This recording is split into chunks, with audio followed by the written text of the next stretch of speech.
Horseshoe crab के blood के अंदर कुछ इम्यून सेल्स मौजूद होती हैं जो कि एक्सेप्शनली सेंसिटिव होती हैं टॉक्सिक बैक्टीरिया के लिए। कि इम्यून सेल जब किसी खतरनाक बैक्टीरिया के कांटेक्ट में आती है तो इनकी इम्यून सेल उस बैक्टीरिया के चारों तरफ क्लॉटिंग कर देती है, जो कि हॉर्सशू क्रैब की बॉडी को टॉक्सिन से बचा लेती है। तो हेलो, वेलकम एंड अस्सलाम वालेकुम। आज के इस वीडियो में मैं आपको एक ऐसे ब्लड के बारे में बताने वाला हूं, एक ऐसे खून के बारे में बताने वाला हूं जिसकी कीमत और जिसके बारे में आप सुन के चौंक जाएंगे। तो सवाल यहाँ पे ये आता है कि भैया आखिर इस ब्लड में ऐसा क्या है कि इसकी कीमत इतनी ज्यादा है, इतनी महंगी है। तो इस वीडियो में मेरे साथ लास्ट तक जरूर बने रहेगा, आपको इस वीडियो में बहुत ही मजा आएगा और बहुत ही नई नई चीजों के बारे में पता चलेगा। तो चलिए इस वीडियो को शुरू करते हैं। तो वीडियो को शुरू करने से पहले मैं आपको ब्लड के बारे में कुछ बताना चाहूंगा, तो आप इस वीडियो को लास्ट तक जरूर देखते रहिएगा। हमारा जो ब्लड होता है उसके अंदर मेन जो कॉन्स्टिट्यूएंट मौजूद होता है वो होता है प्लाज्मा, आरबीसी, डब्ल्यूबीसी और प्लेटलेट्स। तो दूसरा सवाल यहाँ पे ये आता है कि ब्लड का बेसिक काम क्या होता है, ब्लड हमारे अंदर क्यों मौजूद होता है। तो सबसे पहले आप ये जान लीजिए कि जो ब्लड का बेसिक काम होता है वो न्यूट्रिएंट की सप्लाई को मेंटेन करना होता है। जो हम ऑक्सीजन को अंदर लेते हैं, यानी जब हम इनहेल करते हैं ऑक्सीजन को अपने अंदर लेते हैं, उस इनहेल ऑक्सीजन को यानी जो ऑक्सीजन हमने लिया है उसको बॉडी के एक एक सेल तक जो पहुंचाने का काम होता है वो हमारे ब्लड का होता है, वो हमारे खून का होता है।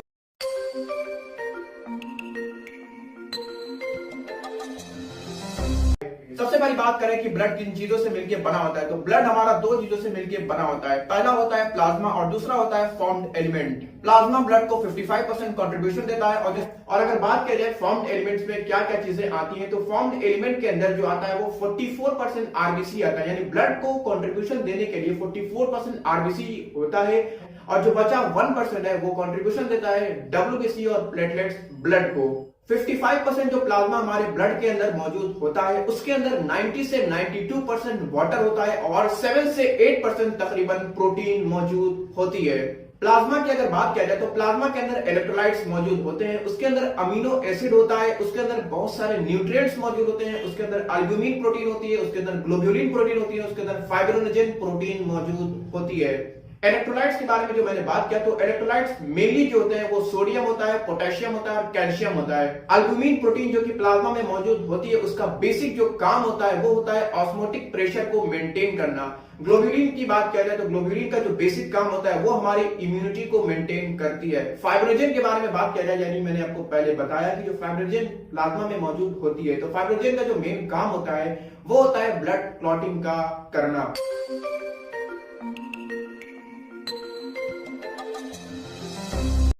रेड ब्लड जो होता है वो होता है हेमोग्लोबिन की वजह से, और हेमोग्लोबिन के अंदर जो मुख्य जो मेन एलिमेंट होता है उसको बोलते हैं आयरन। आयरन की वजह से जो ब्लड होता है वो हमारा रेड होता है। अब कुछ ऐसे जानवर भी हैं जिनका जो ब्लड होता है वो हमारा ब्लू होता है, और जो ब्लू कलर का ब्लड होता है वो होता है हेमोसाइनिन की वजह से। और ये जो हेमोसाइनिन होता है इसके अंदर जो मेन एलिमेंट होता है वो कॉपर होता है। अब बात किया जाए कि कौन कौन से ऐसे जानवर है जिनके अंदर ब्लू ब्लड दिखता है, तो वो होते हैं ऑक्टोपस और स्पाइडर। अब कुछ ऐसे जानवर भी मौजूद होते हैं जिनके अंदर हमारा ग्रीन ब्लड होता है, यानी हरा कलर का ब्लड होता है, और जो हरा कलर का ब्लड होता है वो होता है क्लोरोक्विन की वजह से। क्लोरोक्विन के अंदर जो मेन एलिमेंट होता है वो होता है मैग्नीशियम। बात किया जाए कि कौन कौन से ऐसे एनिमल है जिनका ब्लड हमारा ग्रीन होता है, तो इसके अंदर एग्जांपल में आ जाता है वर्म्स एंड लीच। अब कुछ ऐसे जानवर भी होते हैं जिनके अंदर ब्लड जो होता है वो वॉयलेट कलर का होता है। अब सवाल ये होता है कि वॉयलेट कलर का ब्लड किसकी वजह से होता है, तो वॉयलेट कलर का जो ब्लड होता है वो होता है हेमोइरिथ्रिन की वजह से।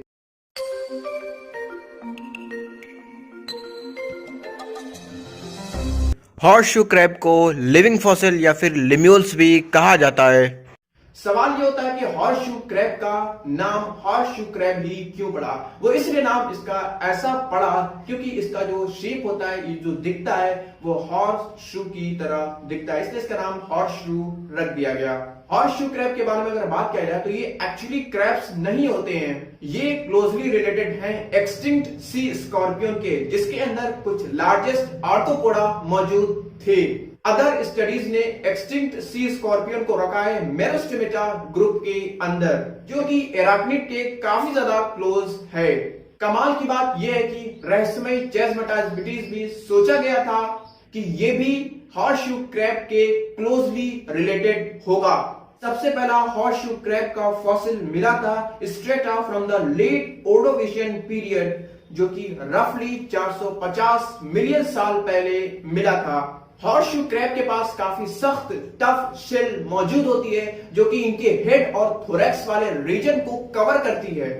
ये आपको मिलेंगे ज्यादातर शैलो ओशियन के बॉटम में, स्पेसिफिकली सैंडी और मडी रीजन में। इनके पास pair of lateral compound eyes मौजूद होती है। हर एक कंपाउंड आईज के अंदर थाउजेंड्स ऑफ ओमेटिडिया मौजूद होते हैं, plus a pair of median eyes that are able to detect both visible light and the ultraviolet light.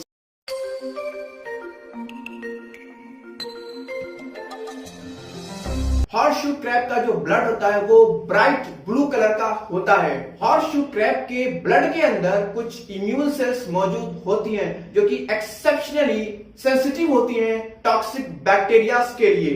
इसकी इम्यून सेल जब किसी खतरनाक बैक्टीरिया के कांटेक्ट में आती है तो इनकी इम्यून सेल उस बैक्टीरिया के चारों तरफ क्लॉटिंग कर देती है, जो कि हॉर्सशू क्रैब की बॉडी को टॉक्सिन से बचा लेती है।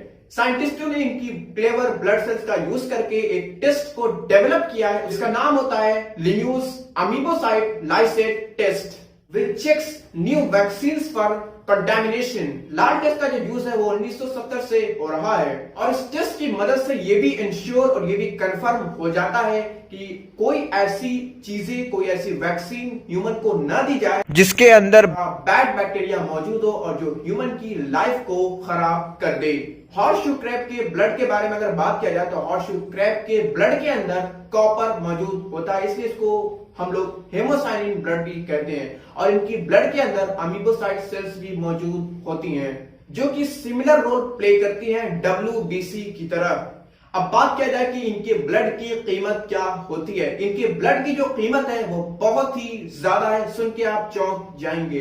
1 गैलन ब्लड की कीमत, यानी 1 गैलन हॉर्सशू क्रैब की ब्लड की जो कीमत है वो है $60,000 तकरीबन। अगर इसको इंडियन रुपए में कन्वर्ट किया जाए तो वो हो जाएगी तकरीबन 45 लाख रुपया।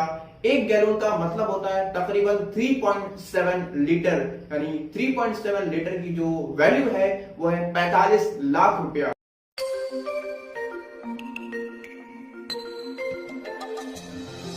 इसकी इस खुसूसियत की वजह से, यानी इनका जो ब्लड होता है वो इतना महंगा होता है और इनके ब्लड के अंदर अमीबोसाइट सेल होती हैं, इस खुसूसियत की वजह से इनको लाखों की तादाद में पकड़ा जाता है। हालांकि इसे मारा नहीं जाता, इनके ब्लड को निकाल के छोड़ दिया जाता है। अब बात किया जाए कि हॉर्सशू क्रैब की कितनी स्पेशीज मौजूद है, तो हॉर्सशू क्रैब की बस 4 स्पेशीज मौजूद है। 3 स्पेशीज इसकी एशिया में मौजूद है और 1 स्पेशीज इसकी अमेरिका में मौजूद है। 3 स्पेशीज जो इसकी एशिया में मौजूद है उसका नाम ये है टेकाइप्लियस ट्राइडेंटस, टेकाइप्लियस गाइगस और कार्सिनोस्कार्पियस रोटंडिकुडा। और इसकी वो स्पेशीज जो अमेरिका में मौजूद है उसका नाम है लाइन्यूस पॉलीफेमस। तो उम्मीद करता हूं मेरे दोस्तों आपको इस वीडियो में बहुत ही मजा आएगा और आपको समझ में आया होगा कि लाल टेस्ट क्या होता है, कैसे इसको किया जाता है, कब से इसका यूज हो रहा है, और आपको एक एक चीजें समझ में आई होगी हॉर्सशू क्रैब के बारे में, इसका ब्लड इतना महंगा क्यों होता है। उम्मीद करता हूं आपको इस वीडियो में बहुत ही मजा आएगा। अगर आप इस वीडियो को फेसबुक पे देख रहे हैं तो हमारे पेज को जरूर लाइक कर दीजिएगा, यूट्यूब पे देख रहे हैं तो हमारे चैनल को सब्सक्राइब कर दीजिएगा, और आप इंस्टाग्राम पे देख रहे हैं तो हमारे पेज को फॉलो जरूर कर लीजिएगा। तो मिलते हैं एक नई वीडियो में एक नए अमेजिंग इंफॉर्मेशन के साथ। तब तक अपना ख्याल रखिएगा। इस वीडियो को ज्यादा से ज्यादा शेयर जरूर कर दीजिएगा।